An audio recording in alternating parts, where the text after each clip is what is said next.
trailers and truck enthusiasts. I'm here with my 2020 Ram 2500 with the Cummins turbo diesel engine I purchased last fall, and last fall I did a video showing the miles per gallon that I received on a trip going to Yellowstone and back. That of course was without the trailer. This year I'm taking my 25-foot trailer down to Vegas and we're going to check the miles per gallons while towing. So along the way I'll be keeping track of each fill up, how many gallons, how many miles driven, and at the end of the trip we'll add it all up and compare it to what the trip meter in the truck says. Alright, so I just filled up and I reset the trip meter as well as the fuel economy meter. We will see how it goes on this trip. The trip ended up being just over 1,200 miles. I ended up filling the tank 6 different times, and I wanted to break down each leg of the trip by towing miles, non-towing miles, actual gallons at the pump, calculated MPG versus what the trip meter said. I did a video earlier for a trip up to Yellowstone and back, which is about 1,000 miles, and we were not pulling the trailer on that trip. I ended up getting about 20 MPG on that trip, but many of the people in the comments just refused to believe that. So I decided to document this trip a little bit better.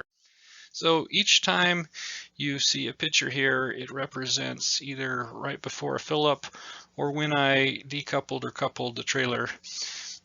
The first leg of the trip was pretty much all towing. We headed south on I-15 from Salt Lake down towards Vegas, where the speed limit most of the way is 80 miles per hour, but I prefer to tow between 65 and 70 on a road like that. About an hour into the trip, the headwinds really picked up and the MPGs really started to drop. As you'll see when you compare fill up number 1 to fill up number 6, what a difference the wind can make. For this leg of the trip meter and the actual calculated were pretty darn close. The first couple of nights we stayed on some BLM land down by Valley of Fire near Vegas, and the stars were out. I had to get my spotting scope out and take a few shots of the moon. After Valley of Fire, we headed north towards Cathedral Gorge, and guess what? The headwind switched from blowing from the south to blowing from the north. So once again, we didn't have the greatest MPGs. Also, the trip meter and actual MPGs were close, but not as close as they were on the last one. So with those non-towing miles mixed in, trip 2 had a little better MPG than trip 1. Leg number 3 was all towing, and we had that dumb pesky headwind again. Also a lot of hills. So as you can see over here, we did not get the greatest MPGs on this leg of the trip.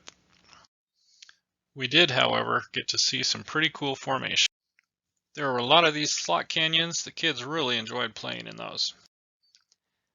Leg number 4 was mostly sightseeing without the trailer. We visited a few other state parks in the area, and probably 75 of these miles were on dirt roads. So as you can see, much better MPG without the trailer, and what's interesting here is the actual MPG actually exceeded what the trip meter said this time. Now, if you ever head down this way, make sure you do it in the spring or fall. Summer would just kill you on some of these hikes. For leg 5 of the trip, we started heading home. The wind was pretty calm. However, we did go over quite a few little mountain passes. I think we saw between 3,500 feet elevation and 7,500 feet elevation just on this one leg of the trip. What's interesting here, once again, the trip meter and actual MPGs are pretty darn close. And the last leg of the trip was all freeway, no wind, and very flat. So you can see quite a huge improvement in the MPG when you don't have wind and you don't have hills. So here we have the grand total. As you can see, about 80% of this trip was towing. We ended up using 106 gallons total for an actual MPG of about 11.5 versus 12.2, what the trip meter said. So what's very interesting to me is comparing leg 1 and 6. They were both 100% towing. They were both at 60 miles per hour. One had the headwind and one did not. As you can see, having that headwind really kills your MPGs.